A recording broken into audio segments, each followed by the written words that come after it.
sponsor for the live, so I'm going to talk about that later, after. And did Facebook launch yet? I mean, YouTube? Okay. Is YouTube working? Let me see. Hope I don't have issues right now. Can you guys on YouTube see me okay? Okay, we're good. We're good. Don't do that shit now. Please don't do that now. So yeah, we have our first sponsor. I'm going to talk about it later, Swag Bucks. It's an app you download. It's going to be, we're doing a $500 giveaway. I'll explain all that later. This stream originally was just going to be about this cop, the Moab cop, that was dealing with the devious situation with Gabby and Brian. Now this guy apparently is accused of DV himself. Maybe people are surprised. Maybe people are not surprised. I was just like, what? It's a messy situation. I haven't even read the whole article yet. So I figured we're going to do this press conference first because the family is not happy about this. The other thing too, the Moab Police Department, they said they're going to fight it. They said they ain't paying that lawsuit. They're fighting the lawsuit because they feel that the cops or the cop is not responsible. So it's going to be kind of nasty. They said specifically that they feel the cops acted in kindness. So I don't know. It's going to be, so we'll get to that after. I just wanted to see first what they have to say during the presser. Here we go. Here we go. And if you guys could hit like, please, I'd appreciate it. Let me get on Facebook and Twitch too. Just make sure we're good there. I kind of had to rush because I had the stream set for 12:45, and out of nowhere they're like, "We're doing a press conference." I was like, "Oh, shit, okay," you know. So I had to like jump and fast track everything so we can catch this too.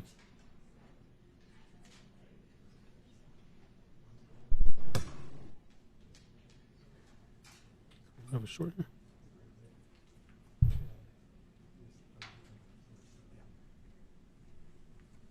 Did it launch on Facebook? There we go. We're good. We're good. Hey, Facebook. Facebook. Here's the parents, family. All right. Let's see. Which...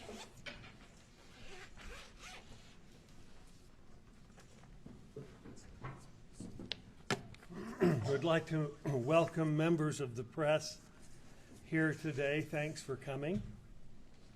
I'm James McConkey. I'm a member of the law firm Let me bump it up. and McConkey. And I'd like to make some introductions just to help people know who's here and the attorneys that are representing the Petitos. We're honored to have Gabby's parents here today. Gabby has 4 parents who loved and raised her since she was a little child. Jim and Tara's loss, and I'll introduce them in a moment, is the same, but their names do not appear in the caption of the lawsuit because of the way the law is written in the state of Utah.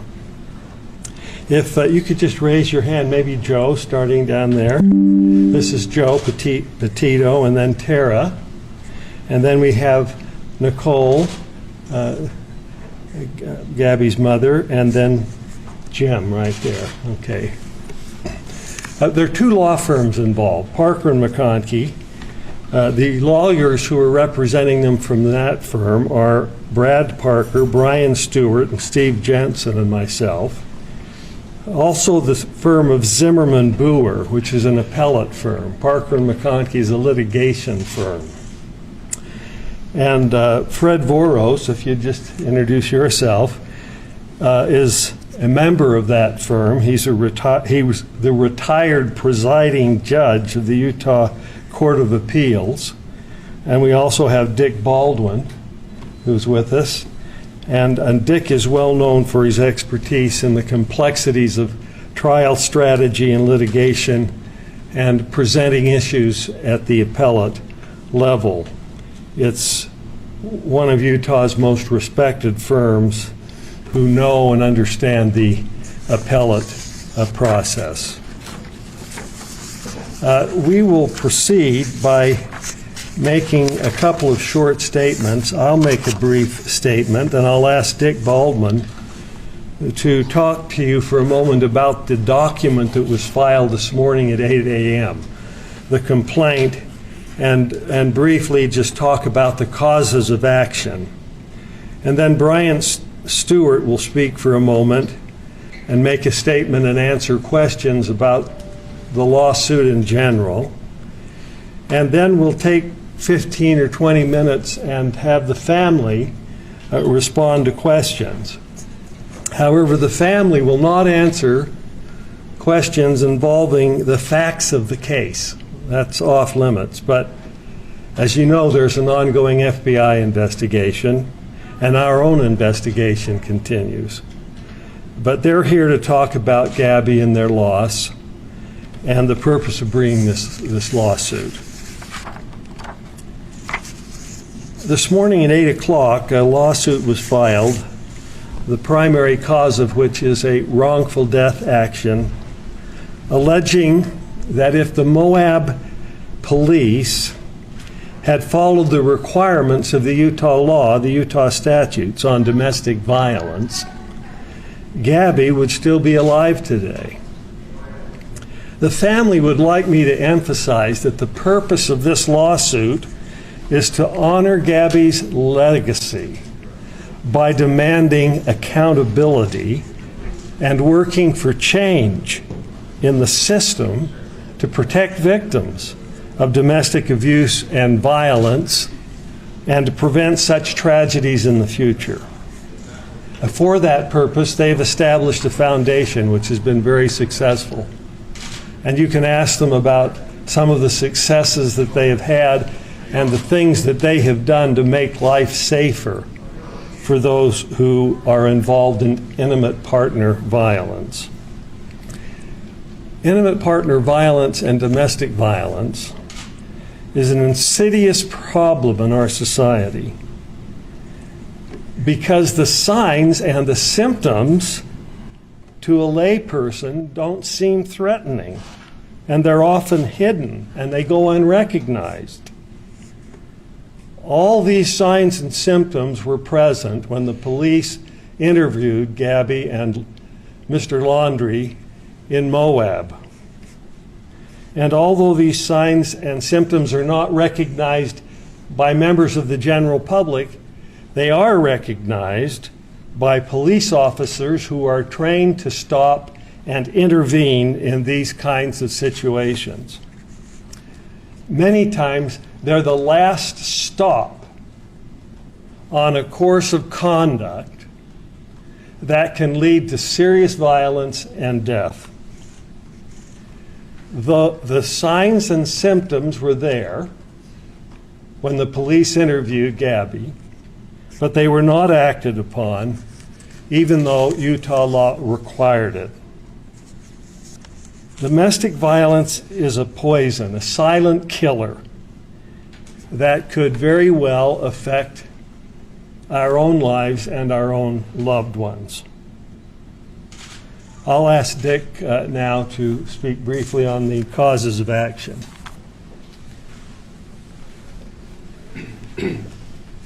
Thank you, Jim. This case involves a horrible tragedy where the Petito family suffered the ultimate loss of their daughter. And obviously, litigation can't bring Gabby back, but we believe Utah law provides them an avenue for obtaining some form of justice in this case. In the complaint filed this morning, we've asserted a couple of categories of negligence claims. The first category relates to the way that the officers handled the police stop, their encounter with Gabby and Brian, and describes how the officers failed to recognize telltale signs of domestic abuse to be able to see what was really happening here and misidentifying Brian as the victim in this case, when clearly he was not. Additionally, the officers, they manipulated they intentionally sought out loopholes of Utah law to be able to avoid enforcing non-discretionary law in the state of Utah. The second category of negligence claims that we've asserted are directed at the police department level. First, that the police department failed to properly train their officers to be able to handle these situations and properly identify the aggressor in a domestic violence situation. Secondly, that the department failed to properly hire and screen applicants for officers and hired officers who were entirely unfit to be police officers in the city of Moab. And so those are the causes of actions we've asserted. I'll now turn it over to Brian to discuss in more detail what's happening with the litigation.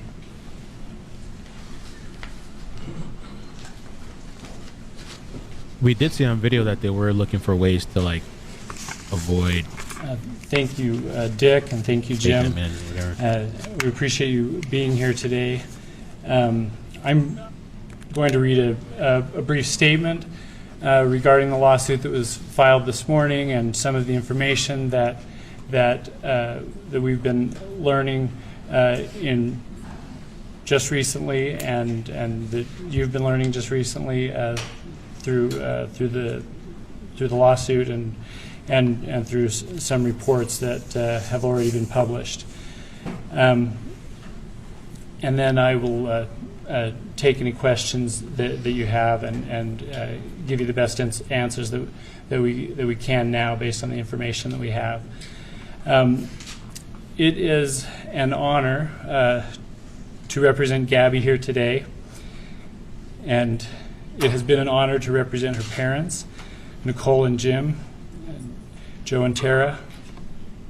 Their resilience and determination to use their tragedy to effect positive change and save lives has been an inspiration to millions. Gabby's story has already saved many lives by giving victims the courage to report abuse and to leave violent relationships. They did not take this decision to file a lawsuit lightly. Their desire has never been to simply blame police for their loss. They are grateful for the many devoted officers that take an oath to uphold the law, to serve and protect. They relied on these officers to uphold the law, to serve and protect their daughter. However, when it became clear that the officers involved did not fully investigate the threat that Gabby faced and did not follow the law, they knew they owed it to Gabby to demand accountability and change. They will continue to do that difficult work through the GABBY Petito Foundation and through this civil lawsuit. Now, recently, brave witnesses have come forward with other evidence that has come to light that add new dimension and understanding to how the officers performed in their investigation and their treatment of Gabby that day. The witnesses and evidence that have come forward have demonstrated that Officer Pratt himself has been a domestic abuser who has misused authority and threats of violence to control and intimidate sexual partners, making clear why Officer Pratt was fundamentally biased in his approach to the investigation, identifying with Gabby's abuser, ignoring the victim and her injuries, and intentionally looking for loopholes to get around the requirements of Utah law and his duty to protect Gabby. Based on what we have learned from these multiple sources, we believe that the Moab City Police Department knew or should have known that Officer Pratt, who has a history of pervasive professional and sexual misconduct, including sexual harassment and intimate partner violence, was unfit and unsafe to be a police officer. We hope that they will do that investigation now and take appropriate action. The legislature foresaw the risk of injury and death that happened in this case. And they wrote the statute in such a way that they gave the responsibility to intervene to police officers, to law enforcement, to enforce the law as written by the legislature. And Officer Pratt understood that. Gabby's death was foreseeable and preventable. In a chilling description of Gabby's life-threatening situation and a stunning self-indictment of his own decision to find a loophole to avoid enforcing the law, Officer Pratt stated at the scene, "You know why the domestic assault code is there. It's there to protect people. The reason they don't give us discretion on these things is because too many times women who are at risk want to go back to their abuser. They just wanted him to stop, and they don't want to be separated. They don't want him to be charged. They don't want him to go to jail. And then they end up getting worse and worse treatment, and they end up getting killed." Nevertheless, Pratt intentionally chose not to follow the statute, and even stated, "I don't care if we use the actual letter of the law."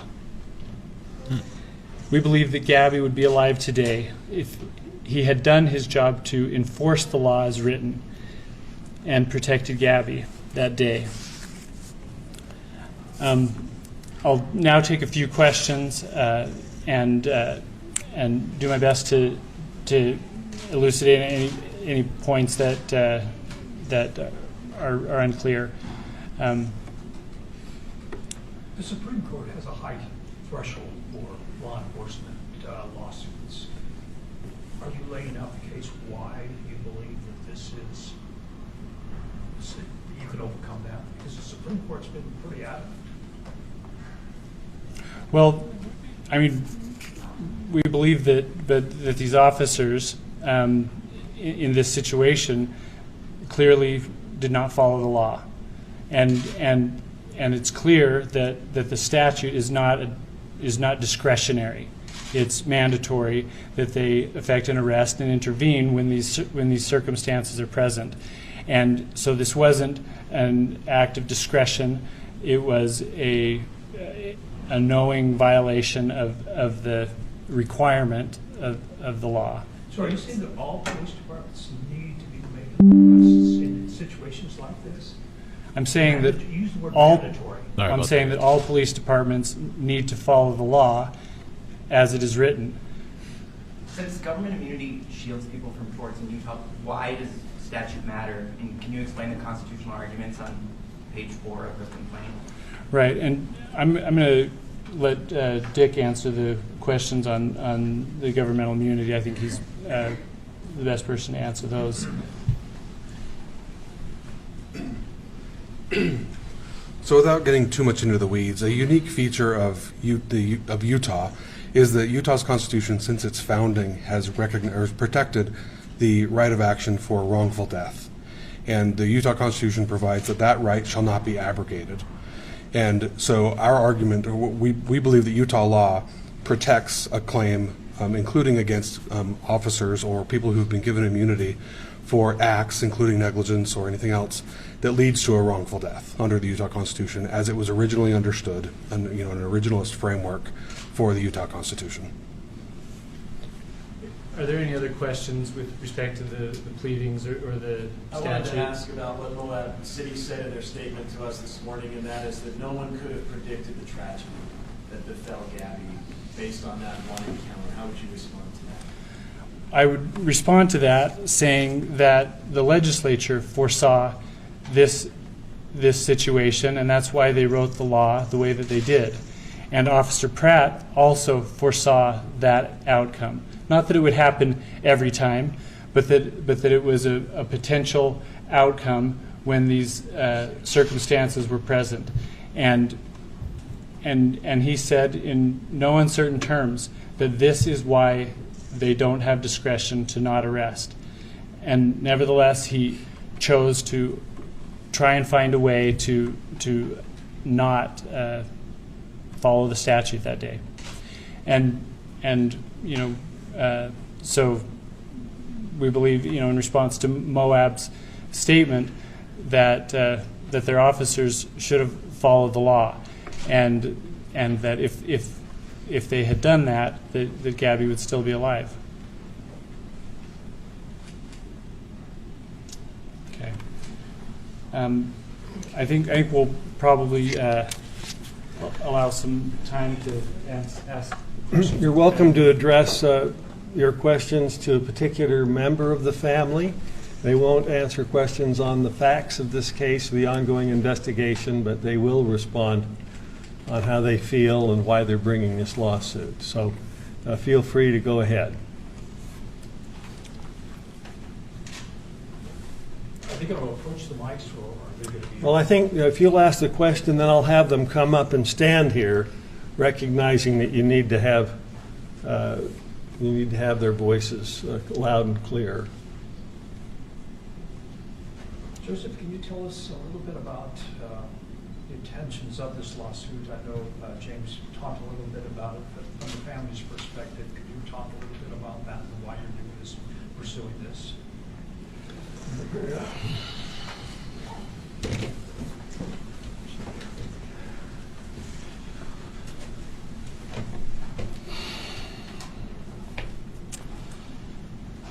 Some things need to change. And I guess there's been some things in the past that I've read and changes haven't happened, and those changes need to come. You know, and unfortunately this is the way that's the best way to have those changes made. And it's that simple. No one here, the four of us, don't want to be here. We'd give it up in a second if she was back. Are there any other questions for me? Thank you, everyone.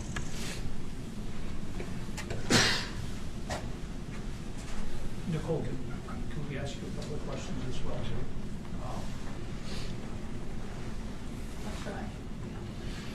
Try my best. Part of the lawsuit was the loss of you and Joseph, and you know your loved ones have suffered all this. Expand a little bit about that. Tell the public what this has done to you and your family. Well, we're pretty broken because of it. We miss her so much, but we saw it as an opportunity to help other families. Again, I would reiterate that we'd have her back in a heartbeat because she's what's important. But we feel we need to bring justice because she could have been protected that day. There are laws put in place to protect victims, and those laws were not followed. And we don't want this to happen to anybody else. And it keeps happening. They know it keeps happening. So we just want to stop it. Notice this picture behind here. Obviously, I'm thinking that maybe perhaps you guys chose this. Can you say why you were seeing this picture? What does it mean to you? Is this one of your favorite photos? I'm so happy.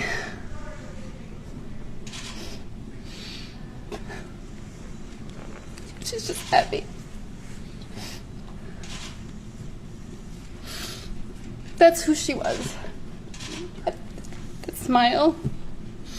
She was a light, and she still is a light. She's helping so many people through us.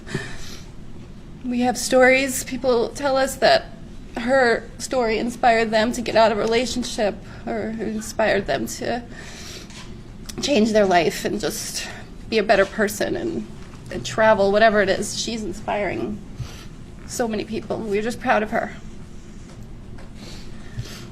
I know this is hindsight, but did she ever give any of you any indication that there was trouble on the horizon? Supposed to answer.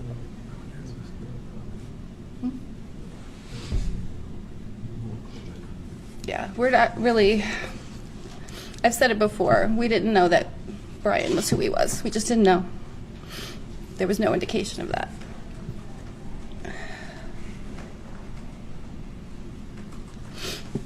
Talk about your foundation. This is something that you guys are very proud of. And I think the attorney said that many lives have been saved because of this, because of Gabby.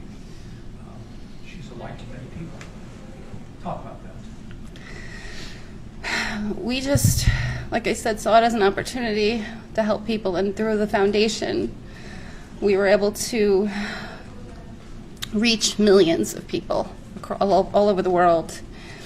And, you know, we're helping other organizations. We're partnering with them that help missing persons as well as domestic violence. We just hope that our foundation can bring the changes needed on that level. As parents, we want to make a lot of changes, and we hope our foundation can help with that. I don't know if there's anything else you want to add to that.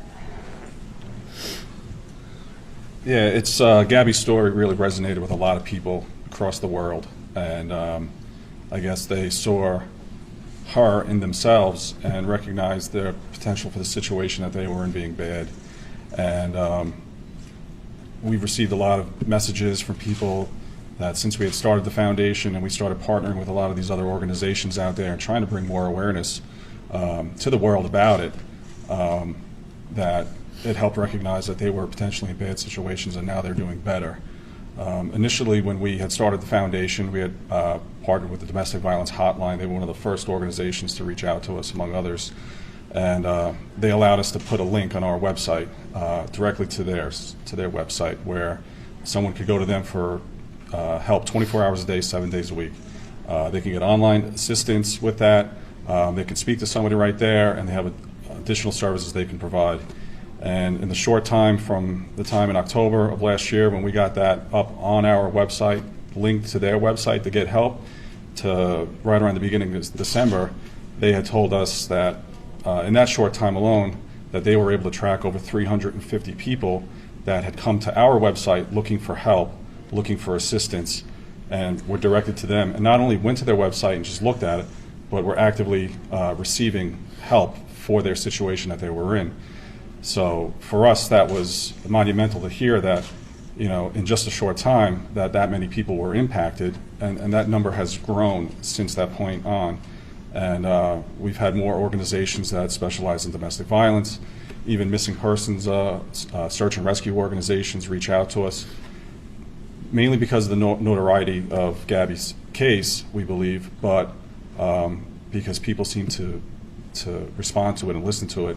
And we've been able to start working with them behind the scenes and quietly do what we can to assist other people.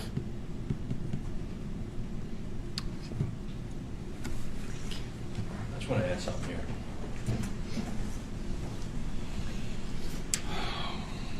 To everybody that's watching or watching this later, if you're in a situation where you feel you're in a domestic violence issue, there are numbers to call, organizations to help you. Reach out. They will help. You know, you guys have a lot of affiliates here and stuff like that.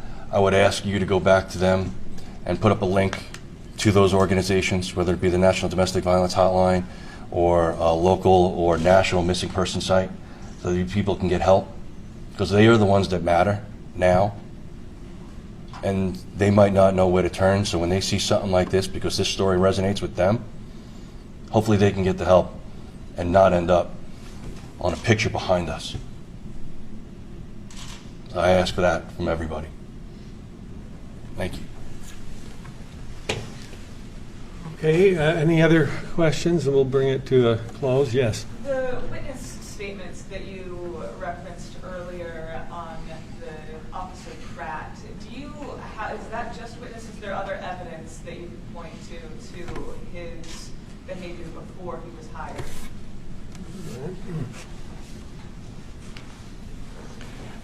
There are multiple witnesses, and they've provided corroborating evidence that, but that information, but those are not available yet. But we imagine will become available during the discovery process in the litigation. Thanks. You had also mentioned the term $50 million in the lawsuit. Can you talk about damages you're seeking specifically? So the number that was put in the notice of claim months ago, and then in the lawsuit was $50 million. Ultimately, any damages awarded will be decided by a jury, and not by lawyers or by the plaintiffs. We added that number as a symbol of the severity of this problem in our country, and how important that it is, and how grave the loss is that this family has suffered. But the intent of that number is to show the severity of the problem and the gravity of their loss. But ultimately, it will be up to a jury to determine what that number should be. And I'm assuming that number would be used for the foundation. Is there any plans for that the family has? Is looking forward to that? Well, obviously, no amount of money would compensate them for their loss, but their intent is to use those funds or any funds recovered to help support them in their efforts, which they'll be engaged in for the rest of their lives.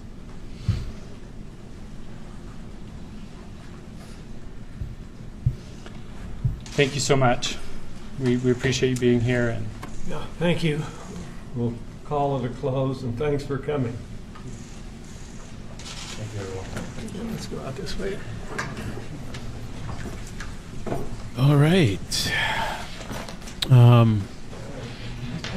We're going to talk about this cop too, and I'm kind of curious what you guys think. If the cop or the police department should be held responsible and negligent, I guess.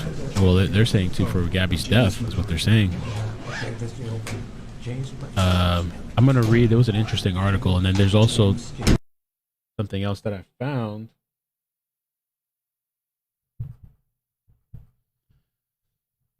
And we're going to get to the sponsor too in a bit. Second here. Lead cop on Gabby Petito 911 call accused of domestic violence himself.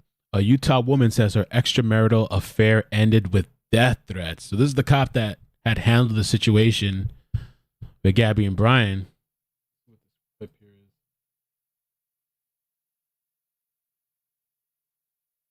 Audio's not working. What is that?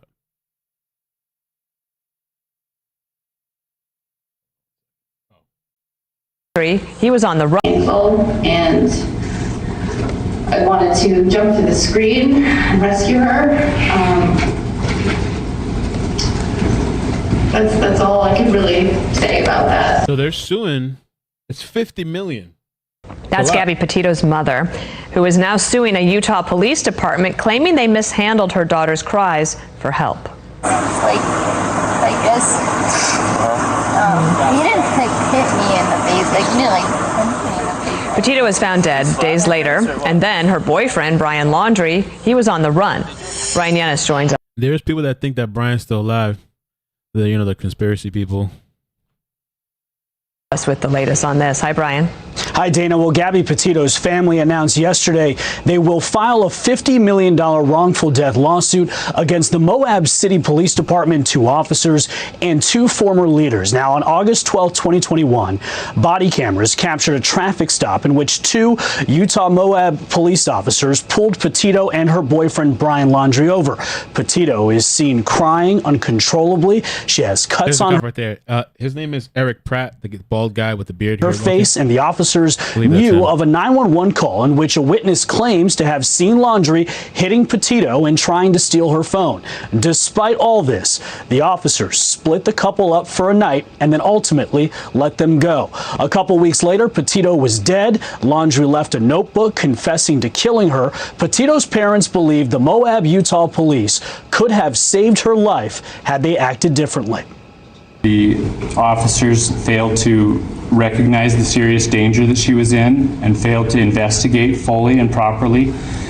They did not have the training that they just need. Intentional action after the Moab Police Department's independent investigation in January concluded officers Eric Pratt and Daniel Robbins made, quote, several unintentional mistakes, including failing to make an arrest, failing to document Gabby Petito's injuries, and failing to contact the 911 caller who initially reported the alleged domestic violence. That's going to help in their case. It says a Utah woman claims she received death threats from a former police chief who resigned from his job and later played a prominent role as a patrol officer in the 2021 traffic stop of Gabby Petito and Brian Laundrie. Brian Laundrie killed Gabby Petito. If you guys don't, I think almost everybody here knows the story, but he has no business being an effing cop. The woman who has asked not to have her name published out of concerns for her safety. She was talking about Eric Pratt, one of two Moab police officers who interacted with Petito and Laundrie in the entranceway at the Arcs National Park just 2 weeks before her strangling death in Wyoming. She's accusing him of telling her he'd smash her with a crowbar after she threatened to go public with sultry details of their 2017 affair. This is a guy right here. Oh, Lord. If the officer responding to Gabby's situation is an abuser himself who would threaten a girlfriend's life, it makes sense why he believed Gabby's abuser and ignored her injuries, Nicole Schmidt, Petito's mother, said.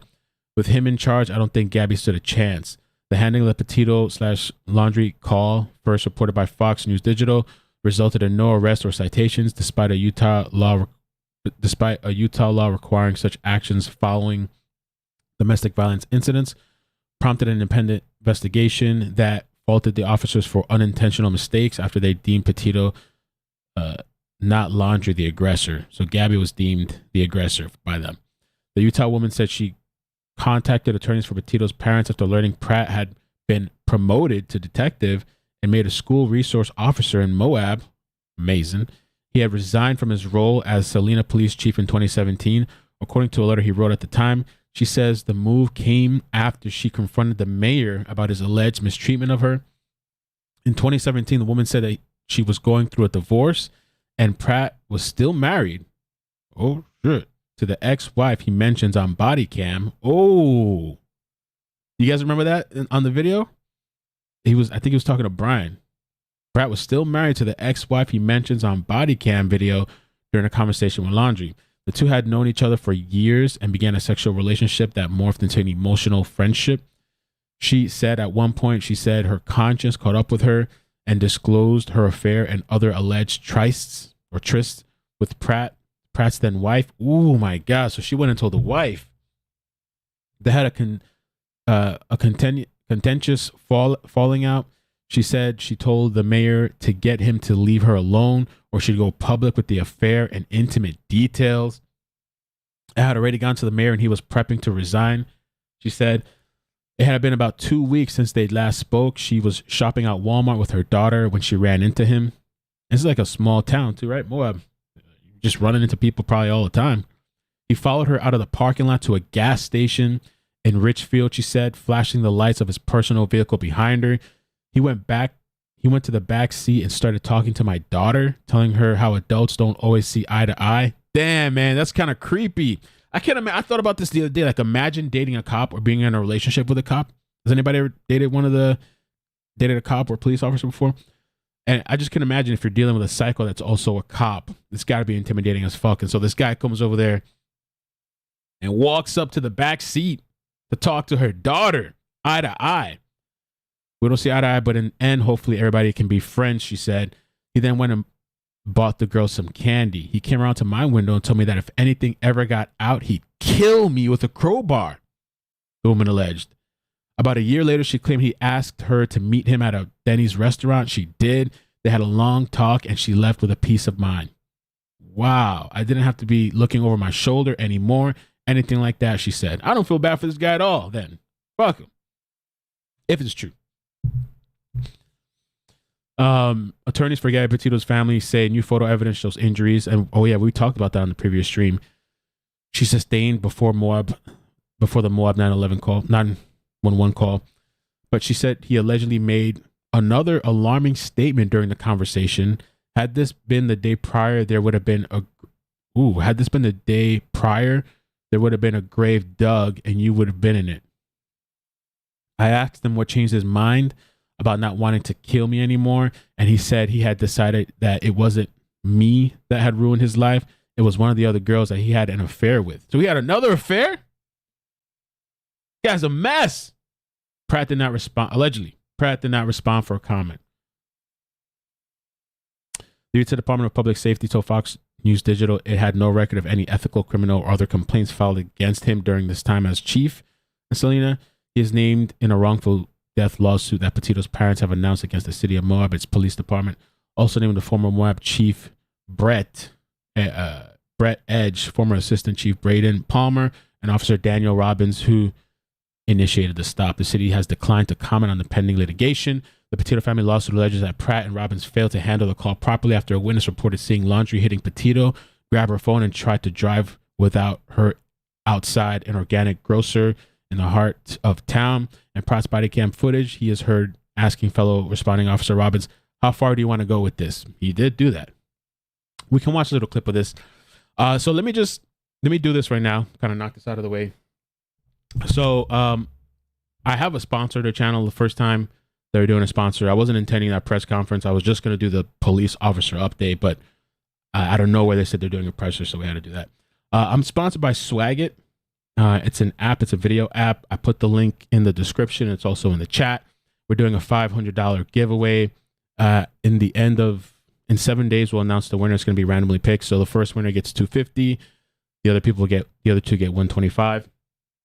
And it's basically, it's a new like video platform that uses Swagbucks. If you ever heard of Swagbucks, you just click the link, you download the app, you follow me on my page. And with the Swagbucks, you earn points and you can convert that to gift cards, which is pretty nice. And also right now they're doing that if you send me or any creator Swagbucks, you'll get double the bonus back, which I've tried it out and it works. We just play this quick little. This will just show you once you download the app, my profile is there. I'm starting to post content and videos on there. It's called Swagit. So to be eligible, you just click the link, you download it, make an account, super easy, and you follow my page. So I want to announce that. Let me make sure I covered everything with it too.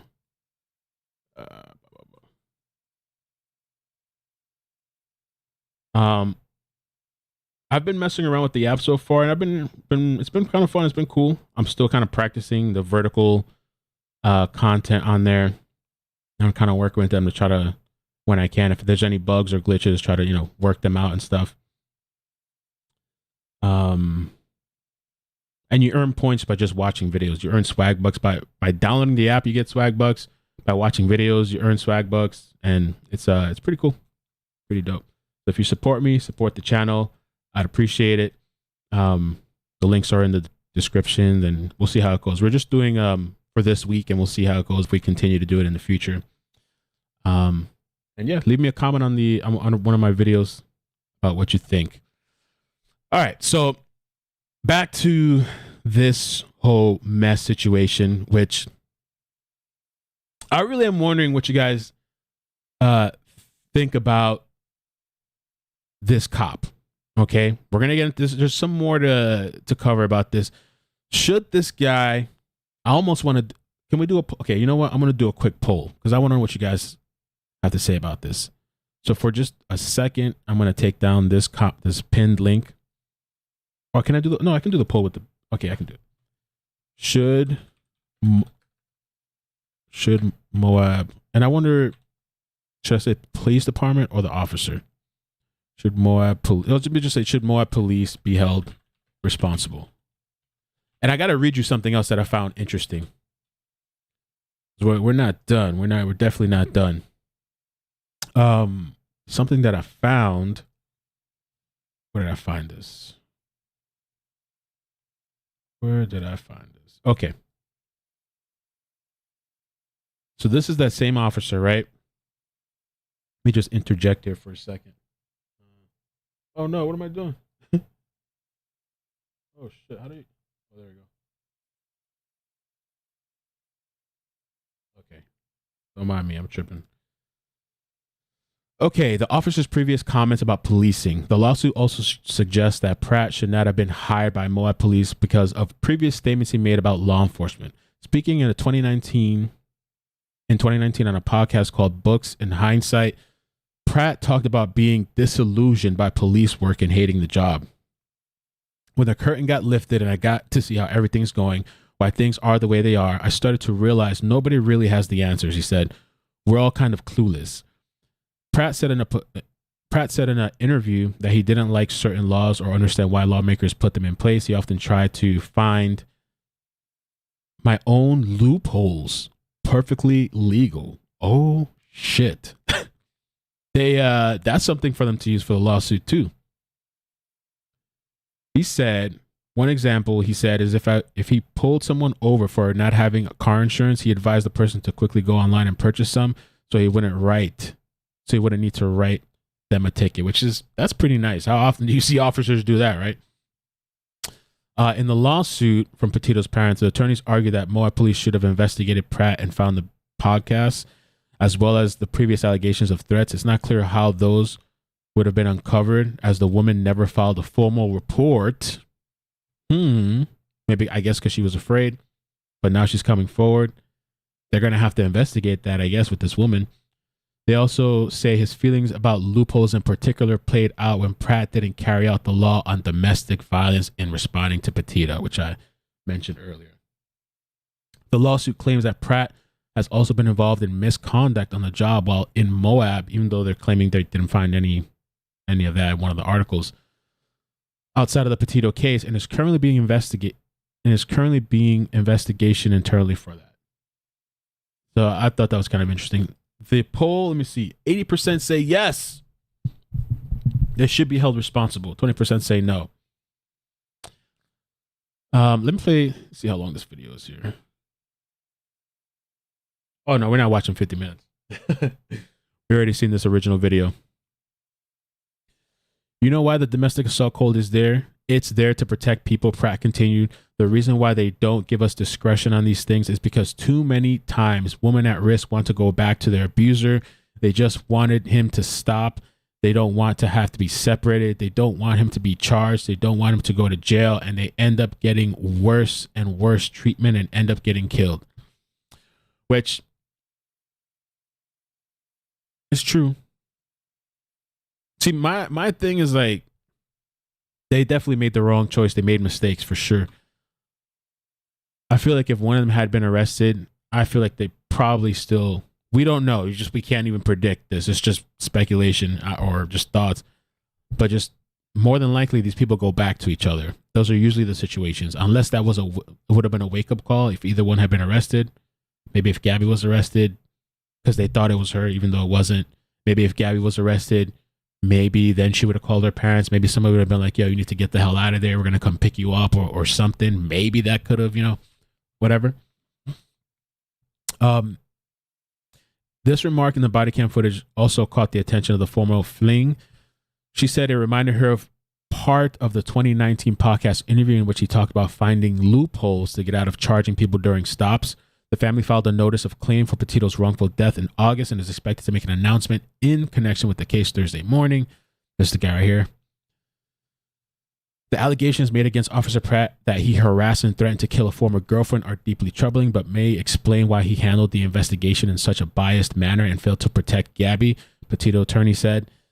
These allegations and other misconduct by Pratt should have been disqualifying for employment of Moab City Police Department. Pratt had also left the Moab Police Department for some time after an incident in 2019. He played a role in the domestic violence-related arrest of a romantic rival while having an affair with his wife. So he played a role in the domestic violence-related arrest of a romantic rival while having an affair with his wife. According to court documents, the case later was dropped and the record was expunged. This guy knows how to clean up. So, Moab police, they say no, they're not having it. They say, we're going to fight this lawsuit.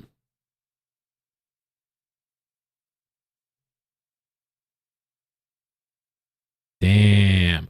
Oh, that whole cop shit is kind of crazy, right? I'm looking at a message somebody sent me. I can't imagine if you're dealing with a cop in a relationship and that person is an abuser or a psychopath.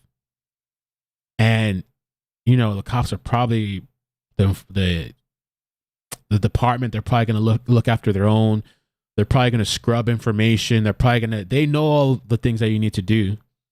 They should probably reinvestigate this case that was dropped. Why was this shit dropped?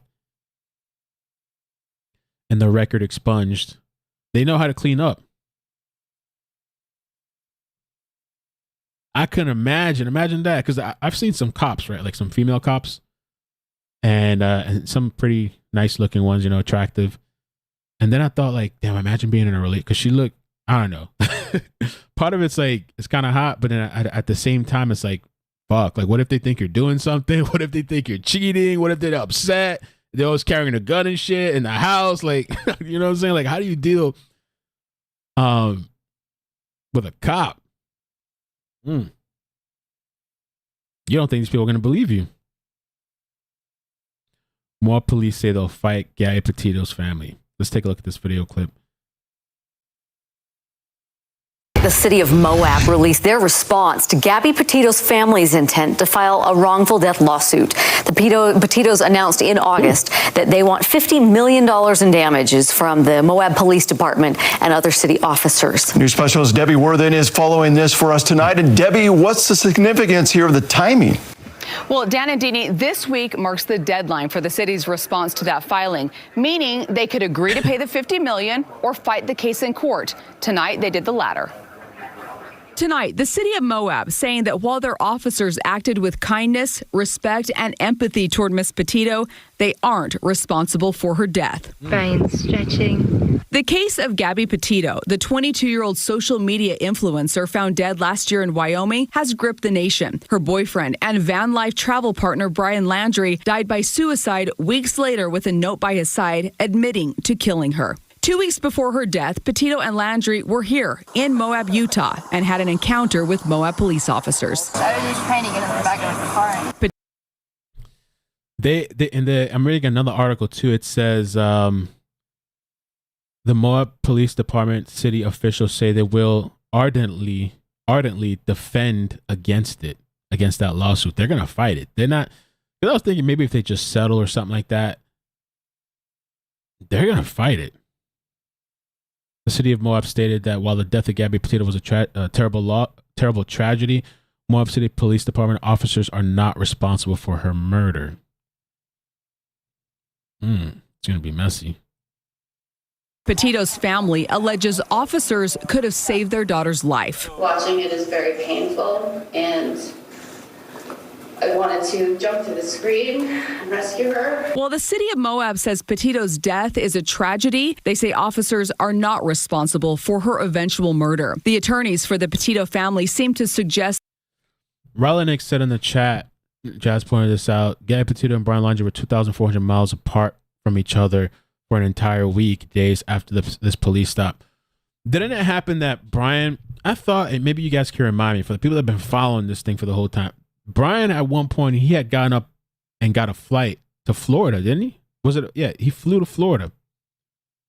And I thought at this point is when was that the time when he took stuff out of the storage? It was sus, right?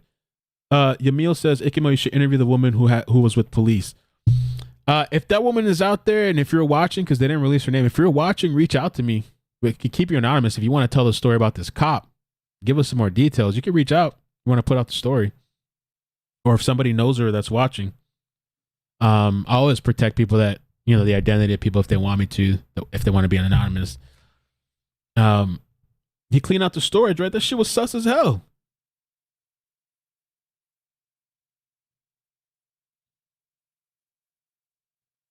He cleaned out storage.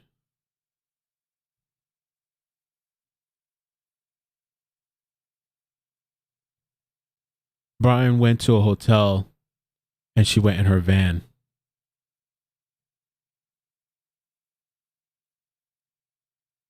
I mean, the things that the city or the police department has it going against them is, one, this previous incident, which it might be crucial for this lady to speak up. I know she's probably got to be afraid.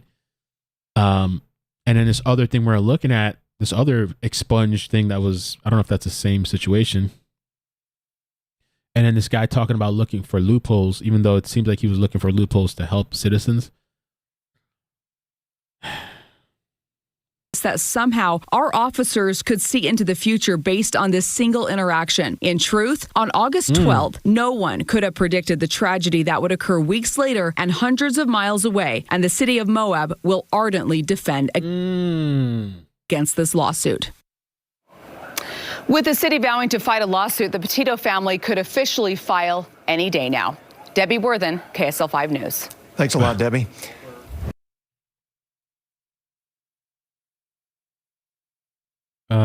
All right, let me see what else we got. Oh, let me find out about this. Enter the code listed. I'm gonna find out about that date.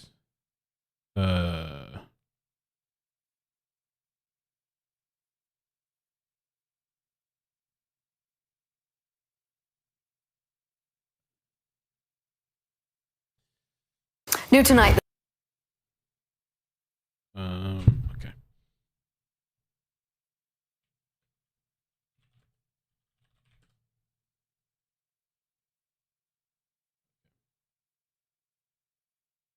So, officers acted with kindness, respect, and empathy towards Ms. Petito. They are not responsible for the death. Her boyfriend, yeah, we covered all this already.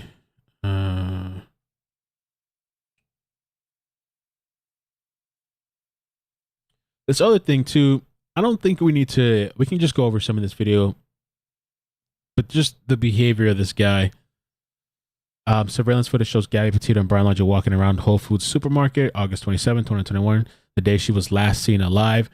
It picks up shortly after the couple left Mary Piglets, which there was that whole freaking argument and whatever happened, yelling and whatever inside of the restaurant, where Laundrie got into a public argument with female staffers. Once their shopping trip is complete, the couple had been seen returning to their van and heading onto Highway 89. The road leads to Bridger Teton National Forest campsite, where Petito's remains were found. So probably this day, more than likely, she was killed right after all this stuff. Laundrie went missing in the aftermath, where his body was found in a swamp near his house, October 20th.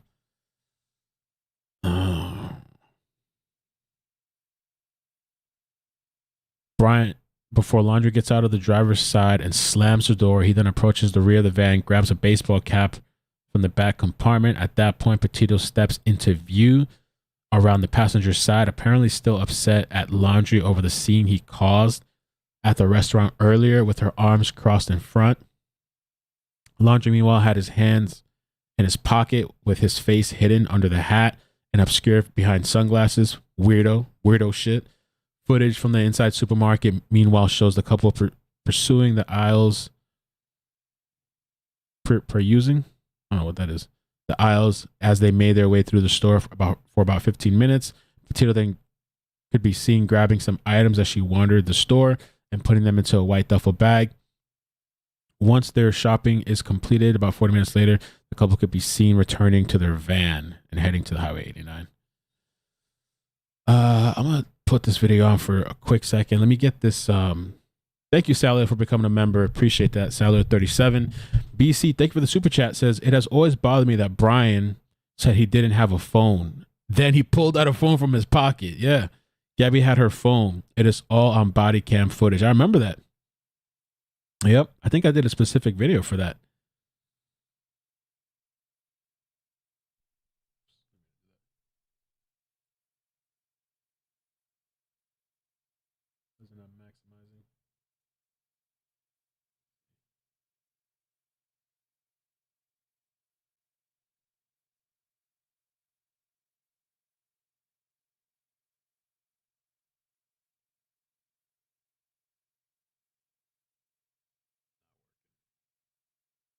Let me try it on Chrome.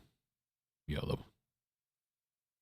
By the way, I saw somebody asking about the couple, the Moab couple, Kylan Schulte and Crystal Turner. There's the couple that was seen at the bar. A lot of people thought that Brian Laundrie had been involved with that situation. And I spent part of my time debunking that. I understand why people thought that. But they did find the suspect, but the guy offed himself. He unalived himself, as the YouTubers would say. And I spoke to her father and the father of Kylan Schulte, and he was really happy about that they found who the guy was. I mean, yeah, maximize this for some reason. What the hell's going on?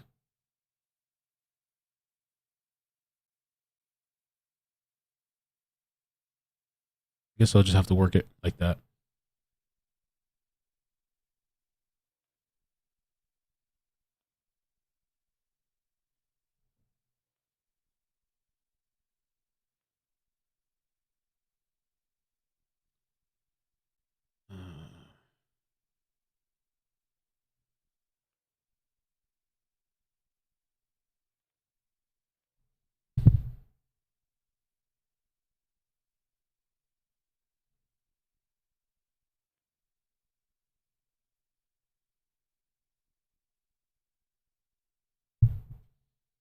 So at that point here, you can kind of see.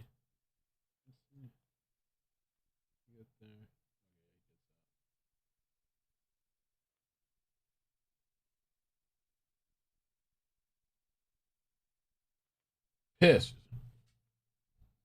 Like most of the weirdos, full of anger and shit. No! Told you! Full of rage and shit.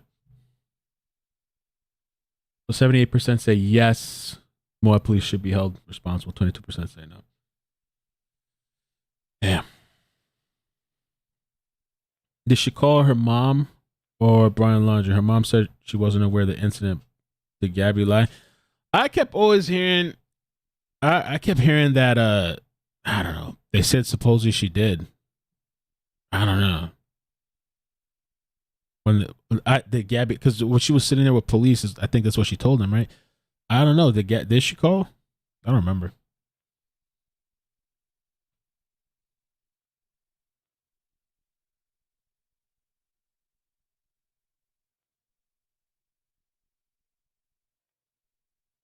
Tells us one of those little weirdos.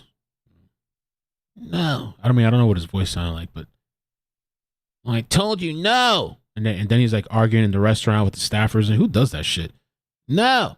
I remember one time I went to a restaurant with this woman, a friend, and I remember this woman was just so, I guess her ego, and it still to this day does, got the best of her, because I was sitting there, I was meeting her for the first time, somebody on YouTube, and she was just like, you know, the waiters across the way, she's like snapping her finger, but across the room to the other person, like, I was like, I thought it was just kind of like disgusting, kind of like tacky. I don't know. I don't know why, but it just made me think of that. By the way, somebody sent me this video clip. So there's, you know, the people are protesting outside of Quinton's, the family home, and it's getting really crazy out there. I haven't been watching the live streams, but I sometimes watch the clip channels.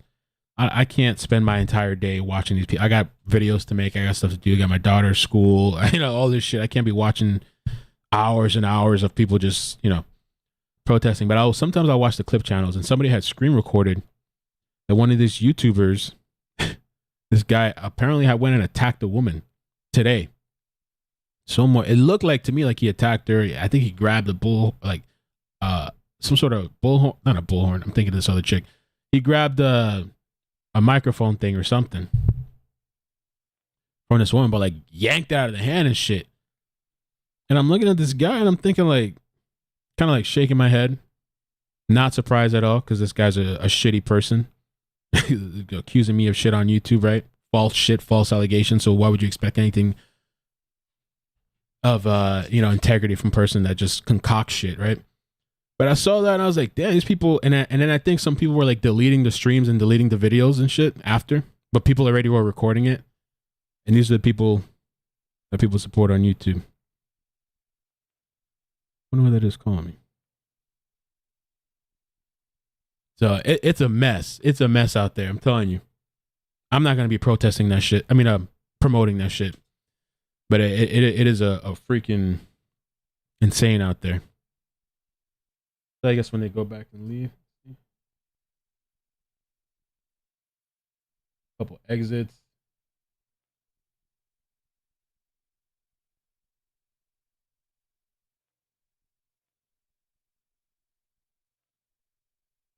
And you can tell the guy was like having a hissy fit too. It's funny when these guys have hissy fits with females. Kind of like this one over here, right? He's going, no! Guy, I told you! This dude on stream 2 having a little hissy fit with a woman. I'm just like, wow. Like physical hissy fit. The couple pulls out of the parking lot onto a Highway 89, which leads them to a campsite where Petito's remains were later found roughly 3 weeks later.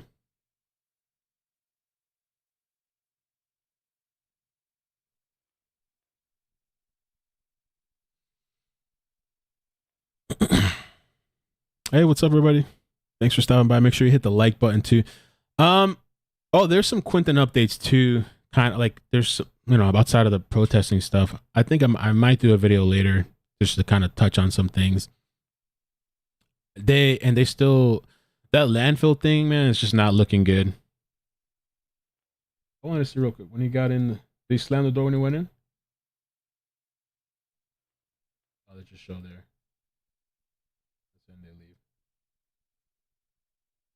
That landfill thing is kind of still nothing. It's looking kind of grim. It's a lot of work. And I believe the police had said something about like, not that it's possible that they don't find anything or like they, you know, there's been a lot of times where people don't find nothing. So, and then I hear some people believing and saying that they don't even think he's in a dump or that he was dumped, which I thought it seemed like they had suggested, or rumor was that she was seen on video throwing something away. But some people believe that maybe that baby's was never thrown away, that maybe they disposed of Quentin somewhere else.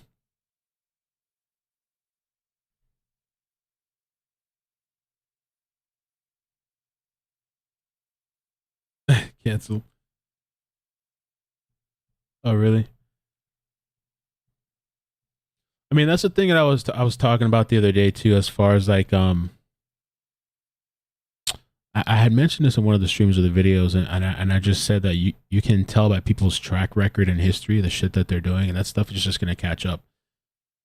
Maybe it'll catch up. I say maybe because a lot of times people love that too. People go and watch that and support it. So like, will it catch up? Maybe. I mean, in potential future business can be completely fucked up by doing stuff like that, you know, and it's just not, I don't think it's a really, depends on what you're doing. It's not a good look.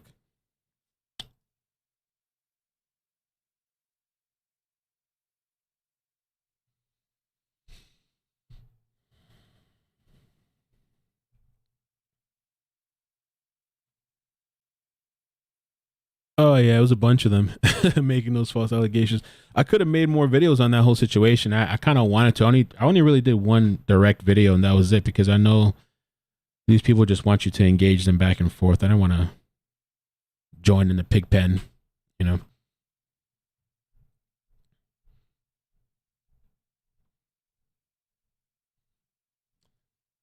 So let me see what else we got. By the way, I don't know if I should segue yet. There was one little small short story I was going to add to the end of this. Oh, you know what? Hold on. Let me play this video first. This is the full thing. I don't want to play this whole thing. Wait. Yeah. It didn't matter who you were. She always made people feel well, you know, showing your respect for Gabby. First, I would like to thank everybody for coming out, you know, showing your respect for Gabby. But I don't want you guys to be sad, to be honest with you. You know, Gabby didn't live that way. That wasn't her way. You know, this is an old clip if you knew of Gabby, her dad and stepdad. She was always pretty a happy girl.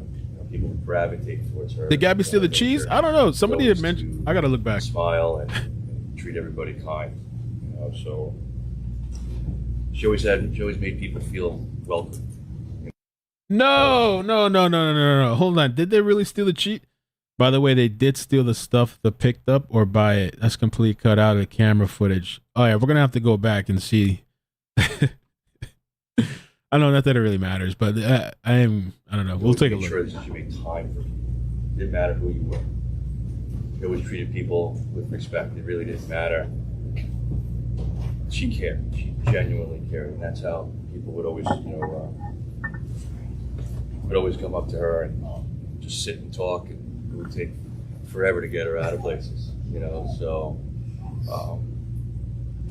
it really is. It's wild to see, what has happened here. Gabby, growing up, I mean, she always had those blue eyes, right? Those ridiculous blue eyes, and you couldn't keep her in trouble. Like, you would ground her, and she'd start crying, and I fold. When I see a lady cry, I fold. If a guy cries, I don't care. But if I see a female cry, especially my daughter, I fold like a deck of cards. It's bad, So she'd be crying. She actually would just do that on purpose, just so I would take her off ground. It's like, yeah. So, and it worked. But she was great. I mean, it didn't matter. She always wanted to go out and do stuff, whether it was scuba diving with her, with her uncle, myself, or hiking the Appalachian Trail, if surfing sand dunes in Colorado, which, by the way, I'm letting you all know I'm jealous of. You will see me do that. I'm going to fall a lot, Lord Almighty. But I'm going to try. Because she had some wild experiences that that I could only wish that I could experience. It's just wild, the stuff that she was doing. And to see that type of joy that brought her, and the stones it took to do that at such a young age. Now, that's something I want you to take a look at these pictures. And I want you to be inspired by Gabby. That's what we're looking for. That's something that I want to see. If there's a trip that you guys want to take it now. Do it now while you got the time. If there's a relationship that you're in that might not be the best thing for you, leave it now. We've got more emails of men and women doing that, taking care of themselves first. Take care of themselves first. And watching that happen and seeing that type of inspiration.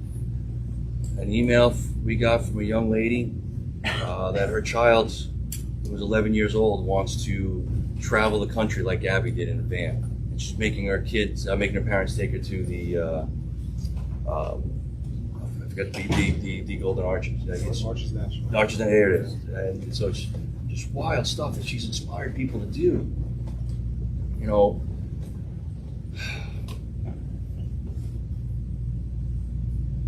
Gabby is the most amazing person I've ever met.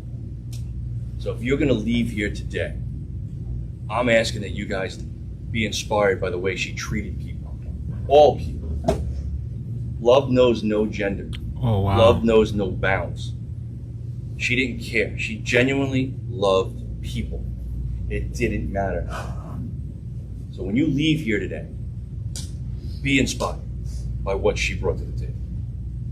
Because the entire planet knows this woman's name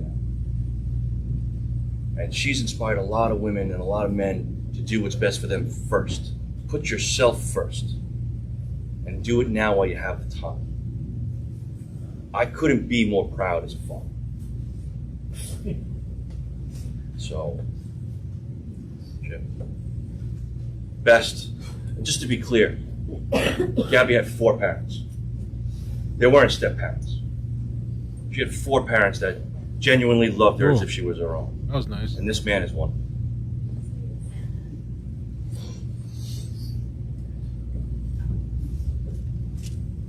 It's hard to see behind us, but I still see Gabby as this.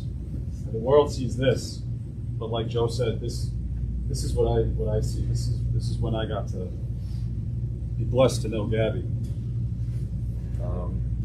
You all got to see our extended family, the Firehouse family, come through here, and that's what we do. We do funerals, unfortunately, and we're good at it. I've done it throughout my career. I've written eulogies. I planned these funerals. Not one of them could ever have planned or prepared me for this moment. My grandmother told me that she was going to be 100 next month when we buried my mom earlier this year. Parents aren't supposed to bury their children. This is not how life is supposed to work. But it is an unfortunate reality. I spent a good portion of my life working and trying to earn money to provide for our family and our kids to give them the best life. And Gabby, at 22 years old, helped teach me that you can always make money, but you can't make up for lost time.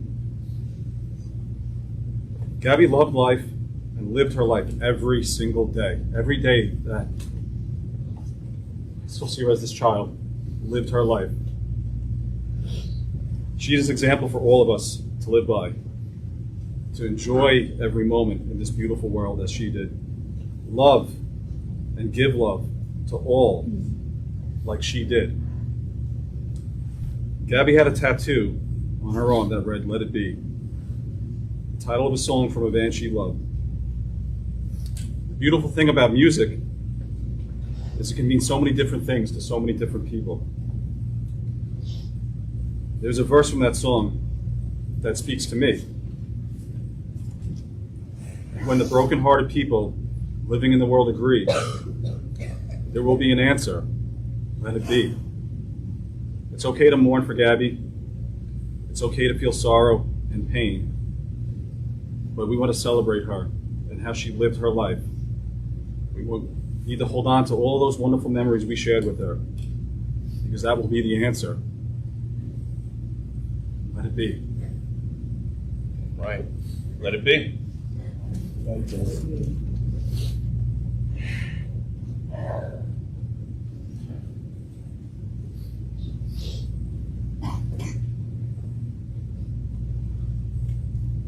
I'm never short of words, but I've been up for days, weeks now with this, and the love and support from everybody, from all across the world, is absolutely amazing.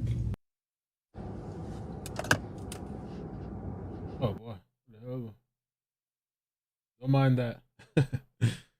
Facebook just auto plays. I guess that's it. I think we did good for the live stream. Thank you guys so much for joining. And yeah, make sure you check out the sponsor. So far, I think I got 23 followers. If you click the link, I think all that should be required is to you click the link, and it should takes you to download the app, and you follow me on the page. If it asks you something about a referral code, I don't know. One of my friends got a referral code thing on there. Let me show you. If it asks you anything like this, just put in iCkEdMeL. Use referral code / username. Just type in iCkEdMEL, just to be sure that you get added to the list. So at the end of the week, they're gonna randomly pick the 3 people that win the 250 and the other 2 that win 125. I'm hoping for a chase today, man. Yesterday I had a blast with you guys during the chase. The chase was kind of lame. Somehow we had a blast. We had a lot of fun, and then we did the phone call as well too, which I think I'm going to clip that phone call. After that chase ended, I thought there was going to be another chase. There was another chase that was happening, and the helicopters had left the helipads or whatever. They were on their way. I was like, oh shit! I was scrambling. I ordered pizza. Blah blah blah. I was getting ready. Come sit down. Right as the chopper is like hovering over, like right as they get there, I think the car crashed, and that's it. Like the chase was over. I don't know if they have the. Let's see. I don't know if they have a clip. I think there was a picture that I don't know if PupScan posted it. Let me see. If PupScan posted it. Oh wow, this does that.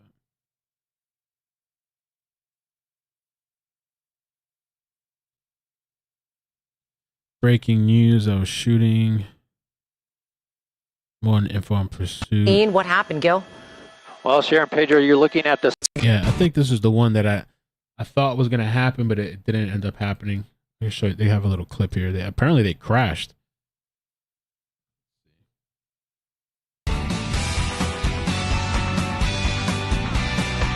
Oh, you know what? We should look up to what happened to the guy yesterday. Can we find out about that? I never went back and checked. Thank you for putting PubScan's link in there. This is the KTLA 5 News at 5. I'm Cher Calvin. And I'm Pedro Rivera. Thank you for joining us. Our top story tonight, we got breaking news. Let's go out to a pursuit that just ended in a crash. That's right. Gil Davis overhead in Sky 5 over the scene. What happened, Gil? Let's see. Well, Sharon Pedro, you're looking at the suspect wanted in this pursuit, wanted for a felony warrant. That's when the LAPD went into pursuit probably about 20 minutes ago. It made its way through the surface streets from Broadway near downtown LA and came over here to the Highland Park area. Let me come in over to the crash scene where you can see exactly where the car ended up. It actually hit two. So this is not the one we saw yesterday. This is the one that was gonna happen, and I was getting ready after that. I'm looking into the one from yesterday though to see if they caught this. Oh, driver of stolen pickup truck in custody. I'm gonna play that clip next too. We got to see what happens. Other vehicles, one, it looked like two maybe parked cars, and there are injuries involved in that crash. Yeah. We believe that's the suspect vehicle there in the black, hit that white SUV, and up the street here on York, that's Avenue 54 in York. It also struck this vehicle. It's unknown if this vehicle was driving or parked at the time. A lot of damage there, but they are calling for a rescue ambulance, not only for the suspect, but also for people that were involved in this crash. But again, Avenue 54 and York is where this vehicle ended up, and the driver at 55th and Meridian in custody now as the LAPD ended this pursuit for a felony warrant suspect. That's the latest overhead up in Sky 5. I'll send it back to you in the studio. Gil, thank you. Let me show you the yesterday's thing. I really should have a clips channel that I never post to. Sometimes I want to do updates, but I don't want to use my main channel notifications. I'd like to post to the clip channel sometimes. I just have like so much going on though. I don't even know if I'd have time for a clip channel. I got Facebook. Charlie Chris is saying we're going to make social workers answer. Okay, what happened? Chase for more than an hour is now in custody. Ooh. Police followed the truck from Westport to Grandview and back to Kansas Damn, City. look at that. The truck lost a couple of its wheels but kept going on its rims. The driver eventually ditched the truck at a price chopper over by 103rd and State Line Road. The suspect ran into the woods right next to the store where officers caught him. Fortunately, nobody was hurt. He was caught. They say police have the man in custody after he drove a stolen truck erratically. That's it. There was another article that said something about like a long rap sheet. Lengthy joyride.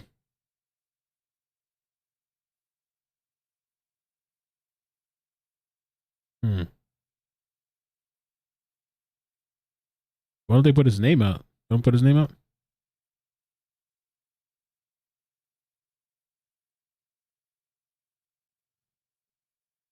The driver fled south on State Road 435. Okay.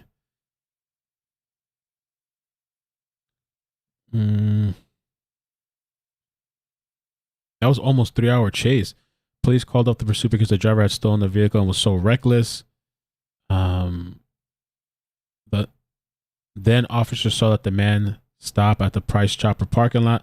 The mother, somebody said, my mother was watching the news and she said there was a police chase. Several people said they had to see it for themselves. Saw it on the Twitter helicopter feed.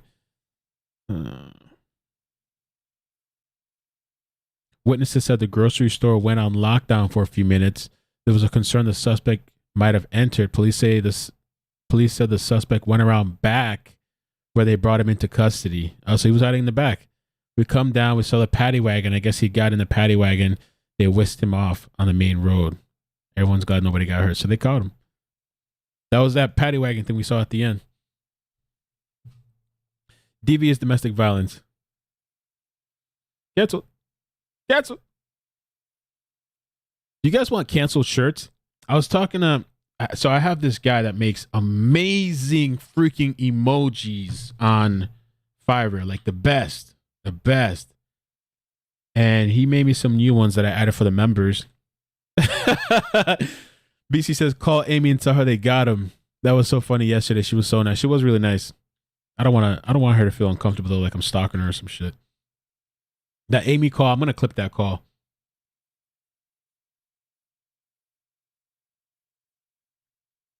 Okay, I got it. All right, thank you. I get it. Appreciate it, weirdo. Maybe we should do cancel shirts. We got the canceled. Made this really nice emojis. I don't know, I could put it on her shirt or something. We got the police chase one too. Canceled. And I have somebody too that makes really good art that we could modify and do other things. I don't know. I never really took off the merch thing. I never really got into too much because I don't know. There's like 3 shirts on there on the website. Never really done much with it. Let's see. Is there anything else? Oh, I gotta get out of here. Shit, I gotta go. All right, I gotta go pick the baby. So maybe I'll be back later.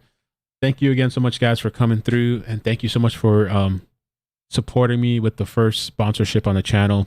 Never done this before, so just like, you know, bear with me. If you have any issues, feel free to email me, contact me. If you get any bugs with the app, I can contact the people.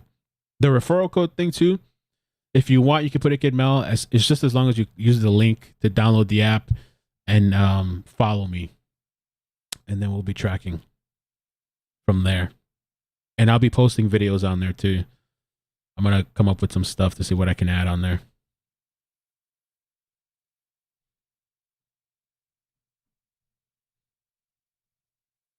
And thank you so much for everybody for the support. Thank you to the mods. Love you guys. You guys been holding me down. Appreciate it. The new people and the old people, the ride or die mother effers that have been here through everything, all the ups and downs. Love you. Thank you so much. Appreciate that. Devotee hoodies for everyone. Gotta do. I know people keep telling me about a hoodie, but I'm out of here. Love you guys. Before I keep going on and on and on and on and on. Peace. Love you. Bye. Bloop bloop. Oh, there's a bloop bloop one too. A peace one. Hold on. Go. You gotta get out of here, iCkEdMeL. Go. Bloop bloop bloop. Bye. I should throw the link into the chat one more time. Throw the link in the chat. Throw that link. Okay. Hello?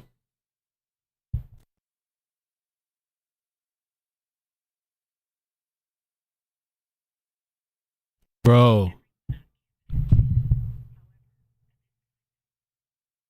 There's a lockdown at Maddie's school.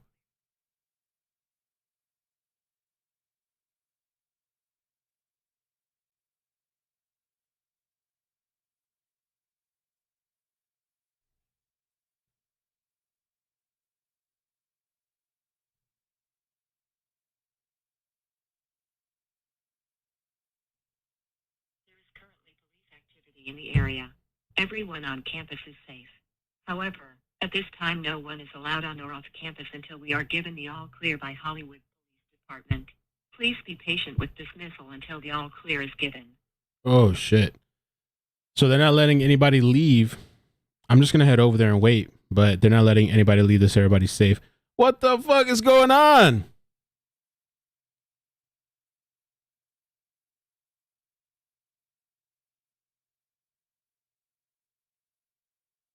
All right, well, I'll let you guys know what happens.